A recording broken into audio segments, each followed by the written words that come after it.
नमस्कार बंधुरा मौसुमी kitchen and ब्लगे आपनादेर सबाइके स्वागत। बाजारे एखन खूब भालो टोपा कुल पाওয়া যাচ্ছে। बछरेर शुधु এই সময়ই टोपा कुल पाওয়া যায়। তাই আমি জিভে জল আনার মতো টক ঝাল মিষ্টি टोपा कुलेर आचार आज बानिয়ে দেখাবো। খাবারের শেষ পাতে এই কুলের আচার খেতে দুর্দান্ত লাগে। এই আচারটি বানানো খুবই সহজ আর একবার বানালে আপনারা অনেক দিন পর্যন্ত ফ্রিজে স্টোর করেও রাখতে পারেন আর যখন ইচ্ছা হবে তখন বের করে খেতে পারবেন। চলুন বন্ধুরা টক ঝাল মিষ্টি এই টোপা কুলের রেসিপিটি দেখে নিন। রেসিপিটি বানানোর জন্য আমি এখানে 400 গ্রাম মতো টোপা কুল নিয়ে নিয়েছি আর টোপা কুলের ডাঁটি বা বোঁটাগুলো দেখুন প্রথমে ছাড়িয়ে নিচ্ছি। টোপা কুলগুলো এই রকম লাল লাল দেখে বাজার থেকে কিনে আনবেন, তাহলে দেখবেন এই টোপা কুলের আচারগুলো খেতে বেশি টেস্টি হচ্ছে। প্রথমে দেখুন আগে কিন্তু আমি জল দিয়ে ধুইনি, আগে আমি বোঁটাগুলো ছাড়িয়ে নিচ্ছি। টোপা কুল থেকে ডাঁটিগুলো সমস্ত ছাড়িয়ে নিয়েছি। এবার টোপা কুলগুলো জল দিয়ে ভালোভাবে ধুয়ে নেব আর এদিকে দেখুন ডাঁটিগুলো সব ছাড়িয়ে নিয়েছি। এবার একটি পাত্রে জল নিয়ে নিয়েছি আর জলেতে দেখুন টোপা কুলগুলো দিয়ে দিচ্ছি। এবার ভালোভাবে টোপা কুলগুলো জলেতে ধুয়ে নেব।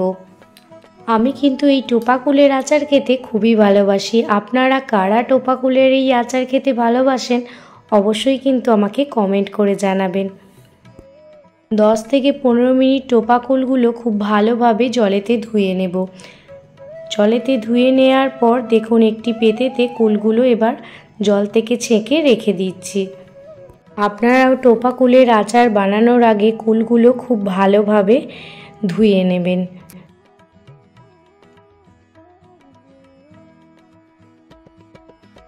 এবার টোপা কুলগুলো ফাটিয়ে ফাটিয়ে দেব আর দেখে নেব যাতে কুলের ভেতর যাতে কোনো রকম নোংরা না থাকে, সেই জন্য ফাটিয়ে দেখে নিচ্ছি যে কুলের মধ্যে যাতে কোনো নোংরা না থাকে।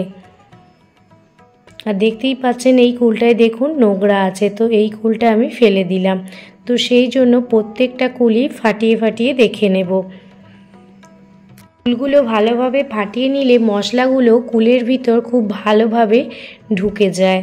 এইভাবেই আমি প্রত্যেকটা কুল ফাটিয়ে দেখে নেব যে ভেতরে কোনো পোকা আছে নাকি। তো সেই জন্য প্রত্যেকটা কুলই দেখুন ফাটিয়ে দেখে নিচ্ছি।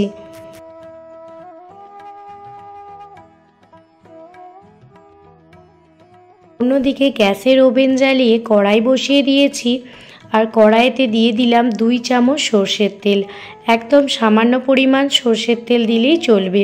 তেল গরম হয়ে গেলে দিয়ে দিলাম 5 ফোড়ন আর 2টো শুকনো লঙ্কা ফোড়নে। এবার একে একে দেখুন টোপা কুলগুলো দিয়ে দিলাম।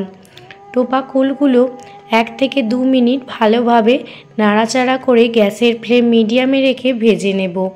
দিয়ে দিচ্ছি স্বাদ মতো লবণ আর সামান্য পরিমাণে হলুদ গুঁড়ো। যে কোনো মিষ্টি খাবার রান্নার ক্ষেত্রে যদি সামান্য লবণ ব্যবহার করেন তাহলে দেখবেন মিষ্টি খাবারটি খেতে খুবই ভালো লাগছে। তো আমিও টোপা কুলের আচার বানানোর জন্য সামান্য পরিমাণে লবণ আর হলুদ দিয়ে দিয়েছি। এবার দিয়ে দিচ্ছি স্বাদ মতো আখের গুড়। আপনারা এখানে খেজুরের গুড় বা চিনিও ব্যবহার করতে পারেন, তবে আজ আমি কুলের আচারটা আখের গুড় দিয়ে বানাবো। দেখুন আখের গুড়ের সঙ্গে টোপা কুলগুলো খুব ভালোভাবে মিশিয়ে নিচ্ছি।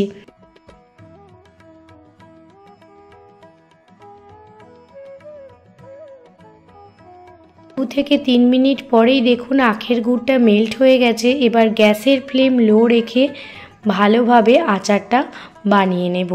গুড়টা ভালোভাবে গলে গেছে। এই পর্যায়ে আরও 5 থেকে 6 মিনিট ভালোভাবে ফুটিয়ে নিলেই দেখতে পাবেন কালারটা অনেকটা চেঞ্জ হয়ে গেছে।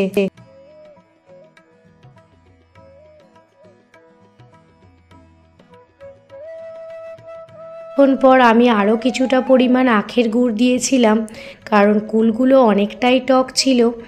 আপনারা আপনাদের স্বাদ মতো আখের গুড়টা দিয়ে দেবেন।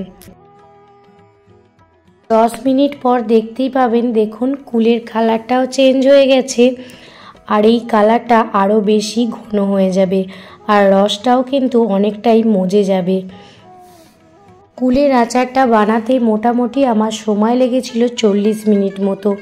কারণ গ্যাসের ফ্লেম লো রেখে যদি আপনারা এই রকম টোপা কুলের আচারটি বানান তাহলে দেখবেন খেতে দুর্দান্ত হবে।